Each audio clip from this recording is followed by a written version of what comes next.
Have you ever packed for a trip thinking you had everything, only to arrive and realize you left the one thing that mattered most?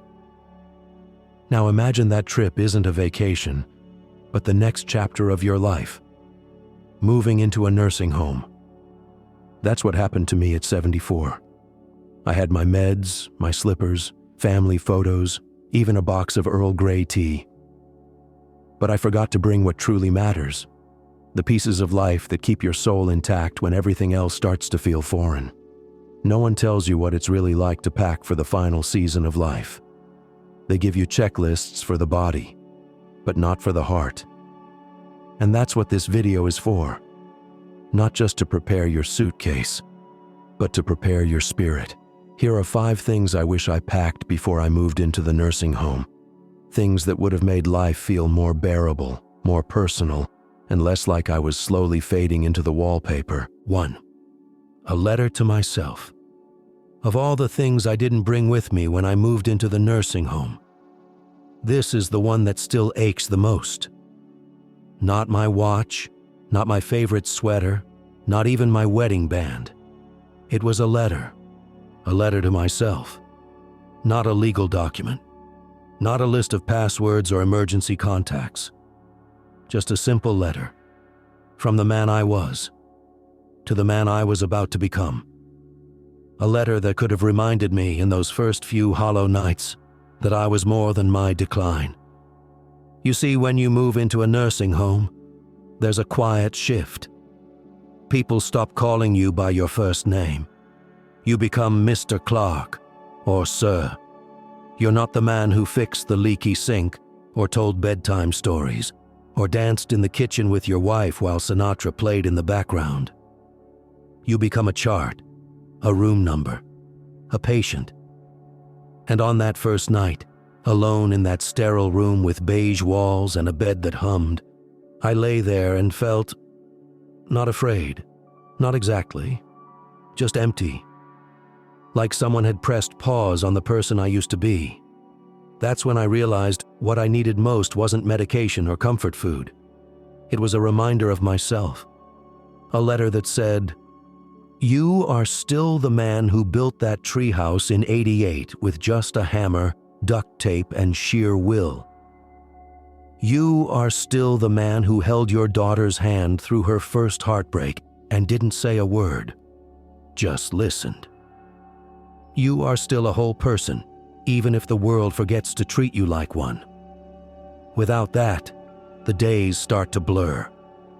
And that's one of the most painful truths of life in a nursing home, the slow erosion of identity.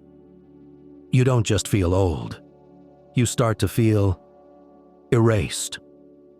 Harold, the man 2 doors down, found a way to fight that erasure.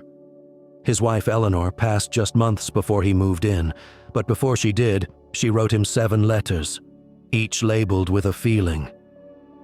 For when you're lonely, for when you miss my voice, for when you want to give up. He reads them out loud sometimes when the hallway is quiet. The first time I heard him, I thought he was talking to someone, but then I realized it was Eleanor speaking through him, keeping him whole. One day I asked him, "Doesn't it make you sad?" He looked at me and smiled, soft and steady. Number. It reminds me that I mattered. To her. To someone. It reminds me I'm still that man. That's elderly wisdom no doctor will prescribe. That's the nursing home reality no brochure talks about. How easy it is to lose your reflection unless you pack something to remind you of it. So if you're watching this and still have time, if you're 60, 65, or even freshly 70, write that letter. Not for nostalgia, but for survival, for continuity, for the version of you who might one day be sitting where I am now, trying to remember who he used to be. Better yet, ask someone who knows you to write it for you. Let them reflect you back to yourself. Let them say the things you'll need to hear when everything else feels clinical and cold. Because once you're inside these walls, it's not the medicines or routines that preserve you. It's the reminders of your story, of your strength, of the love you gave and the life you lived. That letter, folded into a drawer or tucked behind a photo frame, might just be the most powerful thing you bring. Because in this strange season of senior living, where days can feel long and purpose feels out of reach, that letter says, you are still here, and you are still you. And I promise you, in those silent hours between 2 a.m. bed checks and the hum of hallway lights, that voice, your own voice, can be the very thing that keeps you grounded. So, what would your letter say? If this resonates with you, share it in the comments below. Or better yet, write that letter tonight. Not for today, but for the version of you who may one day need it. 2. A familiar blanket. There's a reason I keep a particular blanket folded neatly at the end of my bed. It's not especially warm or expensive. In fact, it's frayed at the corners and one of the seams has come undone. But it smells faintly of cinnamon, and something about the weight of it makes me feel like I'm home. When I first moved into the nursing home, they gave me a standard hospital-issue comforter, sanitized, thin, perfectly fine. But something about it made me feel like I was visiting a place I didn't belong, like I was in a waiting room for the rest of my life. It took me a week to realize what I was missing wasn't just comfort, it was familiarity. Back when I was still packing my things, unsure of what to bring and what to leave behind, I almost didn't bring the blanket. It had lived on the edge of my old recliner for years, used mostly when I napped during afternoon baseball games. But it was hers, my wife's. She always wrapped herself in it on cold mornings with coffee in one hand and a crossword in the other. After she passed, I'd sometimes sit with it draped over my shoulders, not for warmth, but to feel like I still had part of her with me. I ended up throwing it in at the last minute, almost by instinct. I didn't know how important that decision would be until my third night here, after the nurses turned off the lights and the hallway went still. I couldn't sleep. The mattress felt strange. The hum of the air vents made everything feel foreign, and I felt lost. So I reached for the blanket. I tucked it under my chin, closed my eyes, and imagined her beside me again. It wasn't magic, but it softened something in my chest. It reminded me that parts of my old life still existed, even if they now had to live inside these walls. There's something powerful about personal objects in a place like this. They carry history, memory, a sense of control in a world that often feels like it's no longer yours. Take my friend Walter, 3 rooms down. He's 82, a retired plumber with big hands and a soft voice. Every night he tucks himself in using an old Detroit Tigers blanket, tattered and faded from when he first took his son to a game in 1978. I once asked him why he still used it. He said, "Because when I cover myself with it, I still feel like a dad." That's something elderly wisdom teaches you. It's not the size of the object, it's the meaning stitched inside it. A familiar texture, a specific smell, a piece of the past you can still hold. Too often, nursing home reality strips life down to the essentials: medication, meal plans, bedtimes. But what we really need are these threads of identity, things that remind us we're not just residents, but whole people with whole histories. So if you're in your 60s or early 70s and you're preparing for this next chapter, or helping a loved one prepare, don't just pack the practical. Pack what soothes the soul. Bring the blanket your grandchild once spilled juice on. Bring the old hoodie you always wore on fishing trips. Bring the object that connects you to who you were. Because in this place, the nights are long. The walls are beige. And sometimes, the only thing that brings you back to yourself is something soft, familiar, and deeply personal. If you're watching and have something like that, a blanket, a shirt, a memory wrapped in fabric, drop a comment below.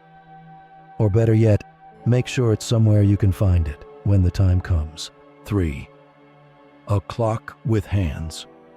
When I moved into the nursing home, they mounted a digital clock on the wall across from my bed.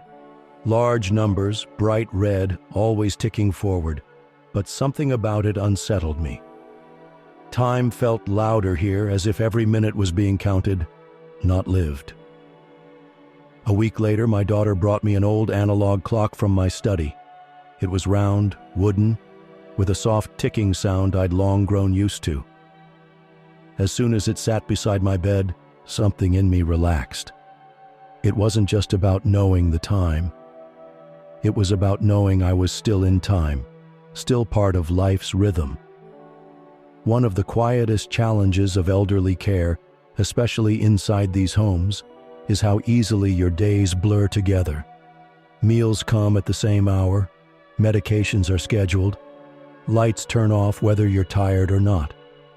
Life in a nursing home can feel like it's been put on autopilot. But a familiar clock? It anchors you. It gives you back a sense of senior independence. It reminds you that even in this new chapter of retirement, you still move at your own pace. I remember Mr. Brooks, who lived across the hall for a year. He had Alzheimer's, and most days were confusing for him. But every morning, without fail, he'd sit by the window and watch the hands on his grandfather clock turn. "It helps me feel steady," he once said. "Even when I forget the date, I remember the rhythm." That's the kind of tranquility wisdom no brochure will ever advertise. Elderly wisdom isn't just about quotes or stories. It's about knowing the little things that hold you together when the big things fall away. If you're planning ahead or helping someone who is, don't overlook this. Bring the clock, the one that ticks gently, the one you've stared at for years. Let it be a quiet reassurance in a place where time can feel uncertain. And if this reminder touched something in you, I invite you to leave a comment. Share what object keeps you grounded, or what you'd bring to remind you that your life still moves with meaning. Because even here, in this new phase, we are not just waiting, we are still living. 4. A real pen and a journal. Some people think writing is just for the young, the ambitious, the busy, the ones with deadlines. But I believe writing becomes even more vital after 70, especially in a place like this. A nursing home strips life down to the essentials: meals, medication, the occasional game of bingo. And if you're not careful, your thoughts begin to shrink to the size of the room you're in. That's why I wish I'd brought a real pen and a proper journal. Not a crossword book or a grocery list pad, but something meant for reflection. Because in here, life lessons from the elderly don't vanish. They build up. And if you don't write them down, you begin to forget who you were before this place told you who you are now. I learned this from Eugene, a former high school principal who lived 3 doors down from me. Every evening, he'd sit by the window with his leather-bound journal and a fountain pen. I asked him once what he was writing. He said, "Everything I still remember and everything I don't want to forget." He wrote about his late wife's garden, the sound of his son's voice as a toddler. He even wrote letters to his younger self. Letters filled with wisdom, regret, and motivation for the life still left to live. He let me read one once. It ended with the line, "I may be old, but I still deserve a beautiful thought every day." That stuck with me. In senior health, we talk so much about diet, exercise, medication, but we rarely talk about emotional health, the kind that grows when we reflect. Writing helps. It reminds us of the full lives we've lived. It gives shape to memories that otherwise get lost in the shuffle of routines. And in the quiet hours, those long, late evenings when the hallways hum with loneliness, writing can be the bridge between who you are and who you've been. It gives you back your voice in a place where many stop listening. So, pack a pen, a real one, not just a ballpoint picked up from the bank. something that feels like it belongs in your hand.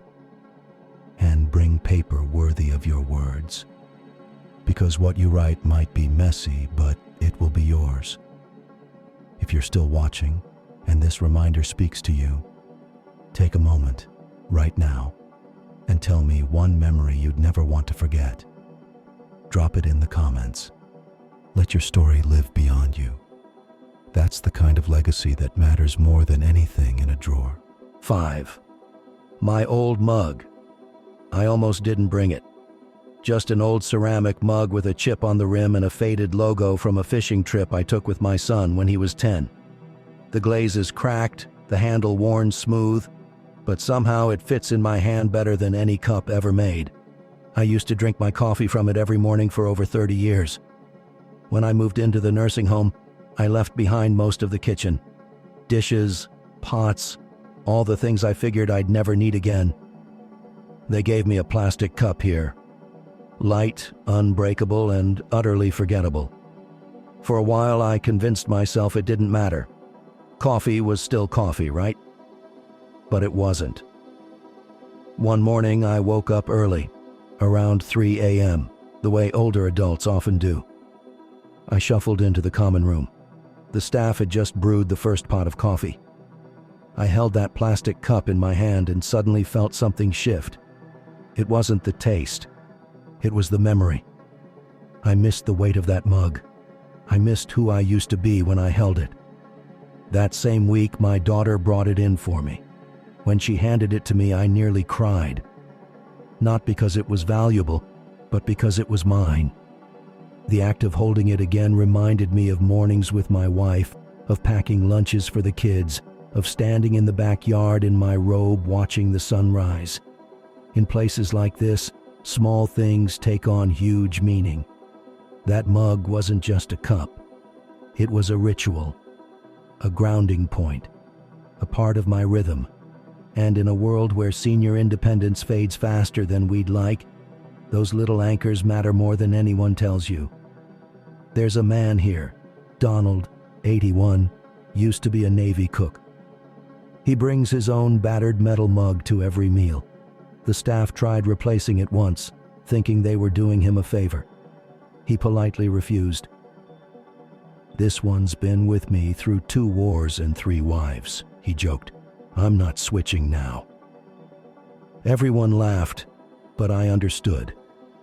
Because regret moving to a nursing home isn't just about the loss of space. It's about the loss of self. And keeping something like a mug, a piece of your daily life, can be an act of quiet rebellion. A reminder that you're still you, even when everything around you has changed. So if you're in your 60s or nearing retirement, take a look around your home. What's the object you'd miss most on a cold morning in a quiet room? Don't underestimate its power. And if you've ever had something like that, an old mug, a favorite spoon, a plate you always used for birthdays, leave a comment below. Tell me about it. Because that, right there, is what legacy is made of. Looking back now, these 5 things, a letter, a blanket, a clock, a journal, and an old mug, don't seem like much. But when I didn't have them, I felt it in my bones. Life in a nursing home teaches you fast that comfort isn't found in widescreen TVs or adjustable beds. It's in what reminds you of your own life, the part that came before all this. So here's my advice for the elderly and for those who love them. Don't just pack for the body, pack for the soul. Pack for the quiet moments, pack for the echoes of who you've been. We grow old not just by losing time, but by letting go of the things that once gave our time meaning. If you're watching this and you're under 70, maybe even still in your 50s, take this as a gentle warning. Plan now for how you want to be remembered and how you want to remember yourself. Bring your voice. Bring your comforts. Bring your anchors. And please, if this video spoke to you, share it with someone preparing for this transition. Someone who needs a little tranquility wisdom. Someone trying to age with dignity.